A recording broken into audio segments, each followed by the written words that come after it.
कांग्रेस अपनी पर आए तो देश की सेवा करने वाले एक आर्मी अफसर की जिंदगी भी जिल्लत बना सकती है। आम लोगों की हैसियत इनके लिए कीड़े मकोड़े से ज्यादा कुछ नहीं। आज हम भारतीय सेना के उस काबिल कर्नल की कहानी सुनाएंगे जो अपने ही देश में यूपीए सरकार की साजिश का शिकार बन गया।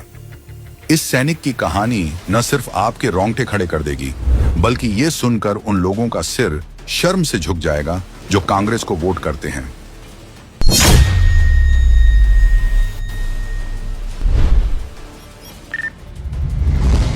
(1994) से कर्नल श्रीकांत पुरोहित सेना में थे। 2005 में उन्होंने जम्मू कश्मीर में कई सारे आतंकवाद विरोधी सफल ऑपरेशंस किए। उनके इस काम और काबिलियत की खूब सराहना होती थी। बाद में वे मिलिट्री इंटेलिजेंस में तैनात हुए। ड्यूटी के दौरान उन्होंने आतंकी संगठन, इंडियन माओवादी और अन्य कट्टरपंथी संगठनों की जानकारियां जुटा ली थीं, और शायद कुछ आतंक प्रेमी ताकतवर लोगों को यह बात नहीं भाई।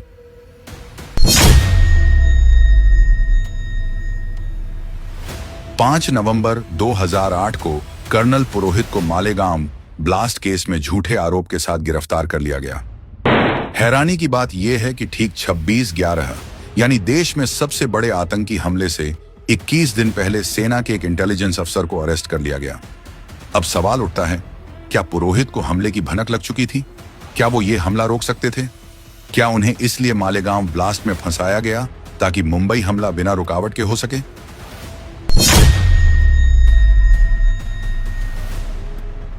आरोप के मुताबिक गिरफ्तारी के बाद सेना के कर्नल के साथ एक युद्धबंदी से भी बदतर सुलूक हुआ।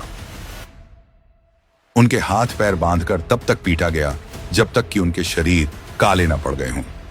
तब तक पीटा गया जब तक खून की उल्टियां होने ना लग गईं। मानसिक प्रताड़ना इस हद तक दी गई कि उनकी पत्नी और मां बहन को नग्न करने, उनकी आंखों के सामने परेड कराने की धमकी तक दी गई।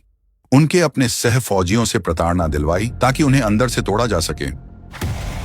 लेकिन कर्नल पुरोहित का जिगरा शायद स्टील का बना था, जिसमें न झंक लगे न धब्बे पड़े। कर्नल पुरोहित के मुताबिक उनसे जबरदस्ती कहा गया कि वे मोहन भागवत और योगी आदित्यनाथ जैसे नेताओं का नाम लें। यह सब कुछ यूपीए सरकार के इशारों पर हो रहा था। अगर आप उनकी लिखी शिकायत पढ़ लें तो शायद आपका कलेजा फट जाएगा। सेना के एक अफसर के साथ ऐसा सुलूक करने के लिए राहुल गांधी, सोनिया गांधी और चिदंबरम को तो छोड़िए, कांग्रेस पार्टी के एक एक कार्यकर्ता को कर्नल पुरोहित के पैरों में गिरकर माफी मांगनी चाहिए।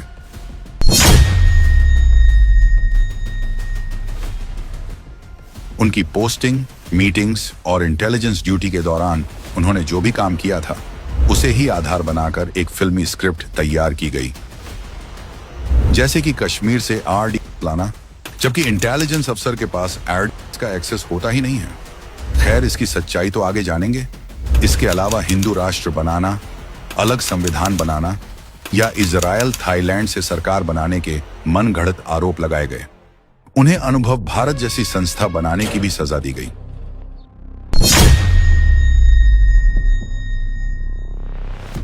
आर्मी कोर्ट ऑफ इंक्वायरी में भी उनकी सुनवाई चली। कुल 55 लोगों से सवाल पूछे गए, जिसमें से 54 लोगों ने कहा कि कर्नल पुरोहित का आतंकवादी गतिविधि में कोई रोल नहीं हो सकता। कर्नल वाई के सिंह ने पुरोहित को आतंकियों और नक्सलियों के खिलाफ एक प्रभावी मुखबिर नेटवर्क तैयार करने के लिए तारीफ की। Colonel VS. तोमर ने पुरोहित को एक प्रेरित, साहसी और अच्छा फील्ड इंटेलिजेंस अधिकारी बताया।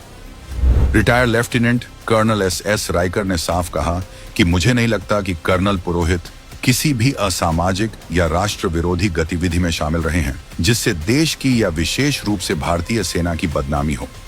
इतने बड़े बड़े सेना के अफसर पुरोहित की तारीफ करते रहे, लेकिन ऐसे राष्ट्रभक्त अफसर के ऊपर इतने संगीन आरोप लगाते हुए कांग्रेस सरकार की आत्मा नहीं कांपी।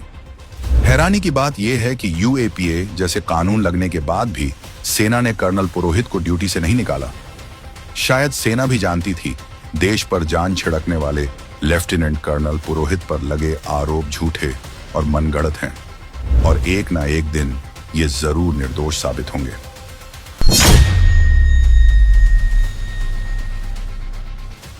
2011 में केस महाराष्ट्र एटीएस से एनआईए को ट्रांसफर किया गया, जिसके बाद चाहे आरडीएक्स लाने की बात हो, हिंदू नेताओं को फंसाने की बात हो या उन पर दबाव बनाकर जबरन जुर्म कबूल करवाने की बात हो, ये सारी बातें सामने आने लगी और सारे आरोप मनगढ़ंत साबित होने लगे।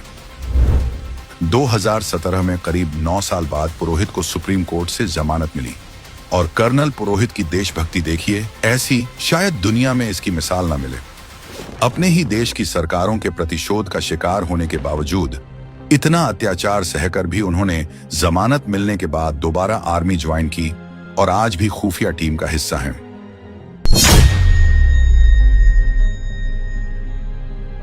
वैसे तो देश का दुर्भाग्य है कि ऐसा होने में 17 साल लग गए, लेकिन कम से कम देशवासियों को कांग्रेस सरकार के झूठे भगवा आतंकवाद का नैरेटिव तो पता चला। सुनवाई के दौरान सुप्रीम कोर्ट के सामने ये बात सामने आई कि पुरोहित को फंसाने के लिए कांग्रेसी दबाव में आकर पुलिस ने सही गुनहगारों के लीड को दरकिनार कर दिया। जैसे कि मालेगांव के जिस बीकू चौक के शकील ट्रांसपोर्ट के पास ये ब्लास्ट हुआ, उसी शकील ट्रांसपोर्ट की ऊपरी मंजिला पर कभी आतंकवादी संगठन सिमी का मीटिंग हॉल हुआ करता था। और तो और जो भी मनगढ़ंत सबूत पुलिस ने हासिल किए, उसकी जांच वो लोग कर रहे थे जिसके पास ना कोई फॉरेंसिक साइंस का अनुभव था, ना कोई सर्टिफिकेट और ना ही कोई डिग्री। वो अधिकारी थे भी कि नहीं, इसकी क्या गारंटी है।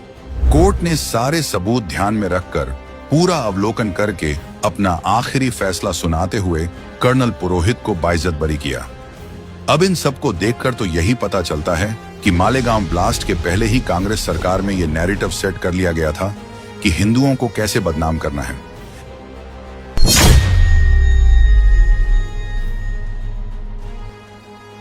शायद कोई और होता तो उसे अपने देश से नफरत हो जाती, लेकिन कर्नल पुरोहित, जिन्होंने निर्दोष साबित होने के बाद ये कहा, मैं एक ऐसा सैनिक हूं जो इस देश से बिना शर्त प्रेम करता है। देश सर्वोपरि है और इसकी नींव मजबूत होनी चाहिए। कांग्रेस पार्टी ने लाख कोशिश कर ली, लेकिन वो कर्नल पुरोहित के हौसलों को तोड़ नहीं पाई और ना ही हिंदू आतंकवाद को सच साबित कर पाई। क्या कांग्रेस की सरकार ने अपने वोट बैंक को खुश करने के लिए आतंक के नेटवर्क का तोड़ निकालने वाले देशभक्त अफसर को फर्जी केस में फंसाया था, या फिर शायद 26/11 टाला जा सकता था इसलिए? लेकिन 17 साल की लंबी लड़ाई के बाद सच सामने है। जाबाज कर्नल श्रीकांत प्रसाद पुरोहित गुनहगार नहीं थे, बल्कि देश के दुश्मनों के खिलाफ एक सबसे तेज हथियार थे जिसे कांग्रेस रौंद देना चाहती थी। आज सब कुछ साबित होने के बाद भी अगर हम कर्नल पुरोहित की इस कहानी से अनजान रहेंगे तो शायद हम हर उस देश सेवक के गुनाहगार होंगे जो मां भारती के सच्चे सपूत हैं। इसलिए इस कहानी को देश की रगों में घोल दीजिए और ज्यादा से ज्यादा शेयर कीजिए, ताकि सबको ये पता चले कि कांग्रेस तुष्टीकरण के लिए किसी भी सेना की जिंदगी को कितनी बेरहमी से कुचल सकती है, ताकि फिर कोई और कर्नल पुरोहित कांग्रेस की इस साजिश का शिकार ना बन सके। नाम बदला है, नियत नहीं। महागठबंधन की जरूरत नहीं। आज ही ले संकल्प।